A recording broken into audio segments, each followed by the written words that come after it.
ఒక శిల్పాన్ని కూడా పెట్టామనేది అవునండి.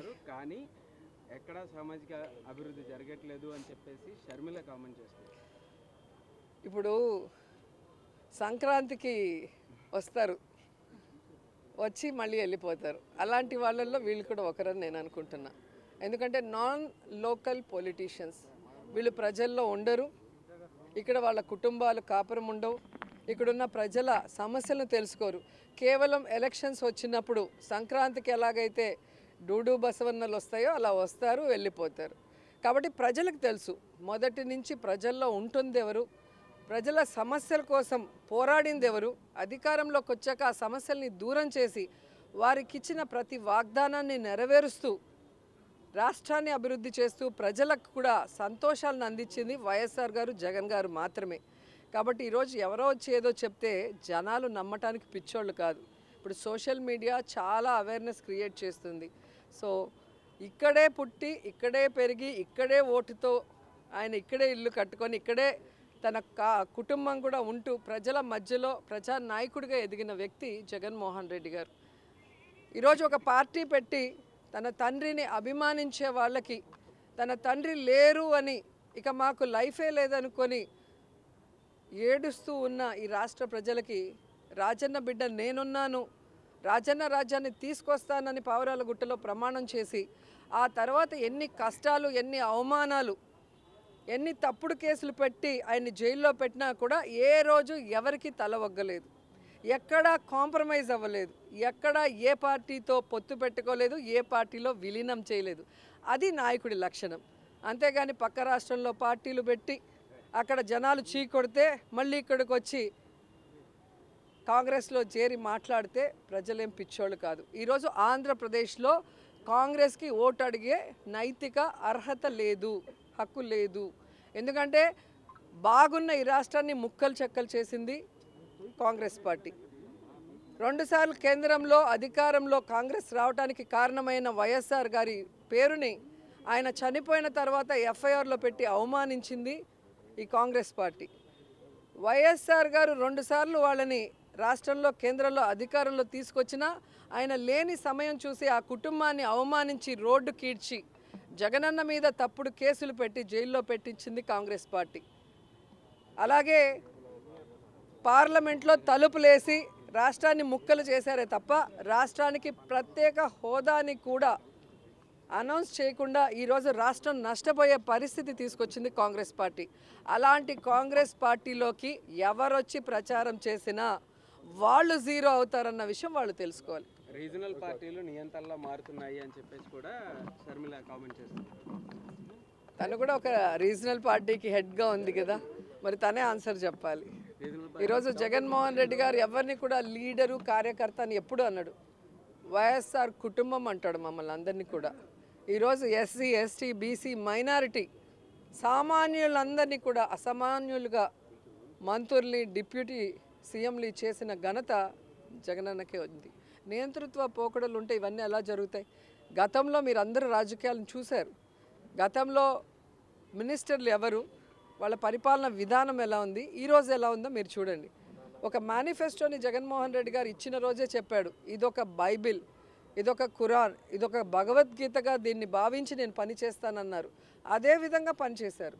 ఈరోజు ప్రతి కుటుంబంలో ఎంతమంది ఉంటే అంతమంది ఎస్సీ, ఎస్టీ, బీసీ, మైనారిటీ, ముఖ్యంగా మహిళలకి ఈరోజు సంక్షేమాన్ని, అభివృద్ధిని అందించారు. కాబట్టి అంబేద్కర్ గారి నిజమైన వారసుడుగా సోషల్ జస్టిస్ అనేది చేశారు. కాబట్టి ఈరోజు గర్వంగా అంబేద్కర్ గారి మహాశిల్పాన్ని ఆయన ఆవిష్కరించారు.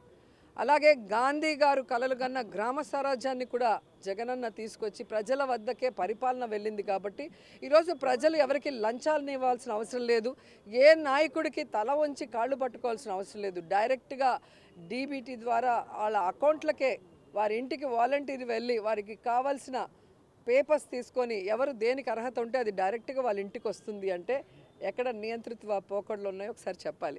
కాబట్టి వాగే నోర్లకి 2024 సమాధానం చెప్తుంది. గత 5 సంవత్సరాలుగా ఈ ప్రాజెక్టు మెయింటెనెన్స్ చేస్తున్నా ఈరోజు ఈ ప్రమాదం వచ్చేదే కాదు. జగనన్న గారు గత 5 సంవత్సరాలుగా ముఖ్యమంత్రిగా ఉన్నారు. జగనన్న గారు రాజశేఖర రెడ్డి గారి ఆశయాలను నిలబెడుతున్నాను అంటున్నారు. కానీ సమాధానం చెప్పాల్సిన విషయం ఏమిటంటే రాజశేఖర్ రెడ్డి గారు 750 కోట్లు పెట్టి ఈ ప్రాజెక్టును కడితే మీరు కనీసం సంవత్సరానికో లేకపోతే 2-3 సంవత్సరాలకు ఒకసారో 2 కోట్లో 4 కోట్లో రిలీజ్ చేసిన ఈ మెయింటెనెన్స్ పనులు జరుగుతాయి. కానీ రాజశేఖర్ రెడ్డి గారు 700 కోట్లు పెట్టి ప్రాజెక్టు కడితే మీకు కనీసం ప్రాజెక్టు మెయింటైన్ చేసే ఇంగితం కూడా లేదు అంటే మరి మీరు రాజశేఖర్ రెడ్డి గారి ఆశయాలను ఎలా నిలబెడుతున్నారో వైసీపీ నాయకులు సమాధానం చెప్పాలి. రాజశేఖర్ రెడ్డి గారు ఎంతో చిత్తశుద్ధిగా జలయజ్ఞం తలపెడితే ఈ ప్రాజెక్టు సాధ్యమైంది. 1,00,000 ఎకరాలకు నీళ్లిస్తున్నది. ఒంగోలు పట్టణంతో సహా చుట్టుపక్కల మండలాలకు తాగునీరు కూడా ఇస్తున్నది. మీ పుణ్యమా అని ఈరోజు ఇంతమంది మంత్రులు, ఎమ్మెల్యేలు వీళ్ళందరూ ఉన్నారు ఇక్కడ. సంబంధిత మంత్రి అయితే సంక్రాంతి డాన్సులు చేస్తాడంట తప్ప పని చేయడట.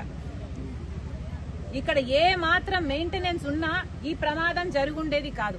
ఈరోజు ఒంగోలు పట్టణం సైతం మంచినీళ్లు రావటం లేదు. ఇక్కడ ఉన్న నాయకులు చెప్పిన మాట ప్రతిరోజు నీళ్లు ఇస్తామన్నారు ఒంగోలు పట్టణానికి. ఒక రోజు ఇచ్చింది లేదు. ఈరోజు కనీసం 2-3 రోజులకు ఒకసారి కూడా నీళ్లు రావట్లేదు. తాగడానికి, నేను చెప్తున్నది తాగే నీరు, మంచి నీళ్ల కోసం కూడా ఇక్కట్లు పడుతున్నారు. మరి ఈ పాపం అంతా వైసీపీది కాదా, ముఖ్యమంత్రి గారిది కాదా? వైసీపీ సమాధానం చెప్పాలి. రాజశేఖర్ రెడ్డి గారి ఆశయాలను కోసం మేము నిలబడ్డాము. రాజశేఖర్ రెడ్డి గారి సంక్షేమ పాలన మేము అందిస్తున్నామని చెప్పుకుంటున్న మీరు కనీసం రాజశేఖర్ రెడ్డి గారు కట్టిన ప్రాజెక్టును మెయింటెనెన్స్ కూడా మీరు చేయకపోతే మీరు ఎలా వారసులు అవుతారు? మీరు ఎలా రాజశేఖర్ రెడ్డి గారి ఆశయాలు నిలబెడతారో మాకైతే అర్థం కావటం లేదు. ఇప్పటికైనా వెంటనే ఏదైనా చేయకపోతే ఈ ప్రాజెక్టు మొత్తము కూలిపోయే ప్రమాదం ఉంది అని ఎస్సీ గారు ఎప్పటి నుంచో మేము 2020 నుంచి అడుగుతున్నాము. మరమ్మతులు చేయాల్సిన అవసరం ఉంది అని ప్రతి సంవత్సరము అడుగుతున్నాము. కానీ ప్రభుత్వం పట్టించుకోవట్లేదు అంటున్నారు. ఏ సంవత్సరానికి ఆ సంవత్సరం 1 కోటి రూపాయలు ఇచ్చినా 2 కోట్లు ఇచ్చినా ప్రాజెక్ట్ మెయింటెనెన్స్ అయిపోయేది, ఈ ప్రమాదం వచ్చుండేది కాదు అని ఎస్సీ గారే చెప్తున్నారు. గత 5 సంవత్సరాలుగా ఈ ప్రాజెక్టు మెయింటెనెన్స్ చేస్తున్నా ఈ రోజు ఈ ప్రమాదం వచ్చేదే కాదు. జగనన్న గారు గత 5 సంవత్సరాలుగా ముఖ్యమంత్రిగా ఉన్నారు. జగనన్న గారు రాజశేఖర్ రెడ్డి గారి ఆశయాలను నిలబెడుతున్నాను అంటున్నారు.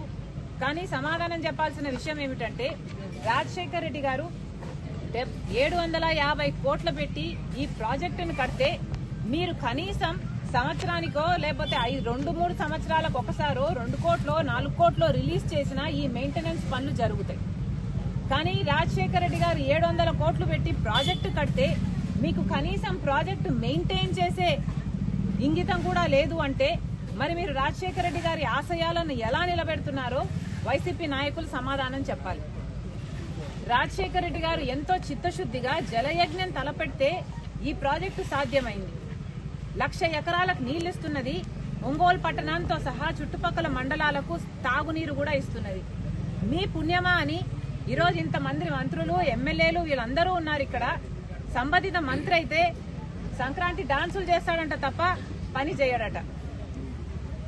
ఇక్కడ ఏ మాత్రం మెయింటెనెన్స్ ఉన్నా ఈ ప్రమాదం జరుగుండేది కాదు. ఈరోజు ఒంగోలు పట్టణం సైతం మంచినీళ్లు రావటం లేదు. ఇక్కడ ఉన్న నాయకులు చెప్పిన మాట ప్రతిరోజు నీళ్లు ఇస్తామన్నారు ఒంగోలు పట్టణానికి. ఒక రోజు ఇచ్చింది లేదు. ఈరోజు కనీసం 2-3 రోజులకు ఒకసారి కూడా నీళ్లు రావట్లేదు. తాగడానికి, నేను చెప్తున్నది తాగే నీరు, మంచి నీళ్ల కోసం కూడా ఇక్కట్లు పడుతున్నారు. మరి ఈ పాపం అంతా వైసీపీది కాదా, ముఖ్యమంత్రి గారిది కాదా? వైసీపీ సమాధానం చెప్పాలి. రాజశేఖర్ రెడ్డి గారి ఆశయాలను కోసం మేము నిలబడ్డాము. రాజశేఖర్ రెడ్డి గారి సంక్షేమ పాలన మేము అందిస్తున్నామని చెప్పుకుంటున్న మీరు కనీసం రాజశేఖర్ రెడ్డి గారు కట్టిన ప్రాజెక్టును మెయింటెనెన్స్ కూడా మీరు చేయకపోతే మీరు ఎలా వారసులు అవుతారు? మీరు ఎలా రాజశేఖర్ రెడ్డి గారి ఆశయాలు నిలబెడతారో మాకైతే అర్థం కావటం లేదు. ఇప్పటికైనా వెంటనే ఏదైనా చేయకపోతే ఈ ప్రాజెక్టు మొత్తము కూలిపోయే ప్రమాదం ఉంది అని ఎస్సీ గారు ఎప్పటి నుంచో మేము 2020 నుంచి అడుగుతున్నాము. మరమ్మతులు చేయాల్సిన అవసరం ఉంది అని ప్రతి సంవత్సరము అడుగుతున్నాము. కానీ ప్రభుత్వం పట్టించుకోవట్లేదు అంటున్నారు. ఏ సంవత్సరానికి ఆ సంవత్సరం 1 కోటి రూపాయలు ఇచ్చినా 2 కోట్లు ఇచ్చినా ప్రాజెక్ట్ మెయింటెనెన్స్ అయిపోయేది, ఈ ప్రమాదం వచ్చుండేది కాదు అని ఎస్సీ గారే చెప్తున్నారు. ఎస్సీ గారు చెప్తున్న ఇంకొక విషయం ఏమిటంటే 10 కోట్లు ఇచ్చినా కూడా ఈ రోజు చేయాల్సిన మరమ్మతులు అయితేనేమి, రీప్లేస్మెంట్లు అయితేనేమి చేసుకుంటే ప్రాజెక్టు నిలబడుతుంది. లేకపోతే ఈ ప్రాజెక్టు నిలబడే అవకాశమే లేదు, మొత్తం నాశనం అయిపోతుంది, అసలు ప్రాజెక్టు కట్టి కూడా వృధా అయిపోతుంది అని చెప్తున్నారు. కనీసం ఇప్పుడైనా కళ్ళు తెరవండి. వెంటనే చేయాల్సిన పనులు ఇప్పుడు అంటున్నారు, మిర్చి పంట వేసుకున్నామమ్మా, ఇంకో పంట వేసుకున్నాము, మాకు ఇబ్బందులు వస్తాయి, ఫిబ్రవరి మార్చి నెలలో మాకు చాలా ఇబ్బందులు కలిగే అవకాశం ఉంది అని.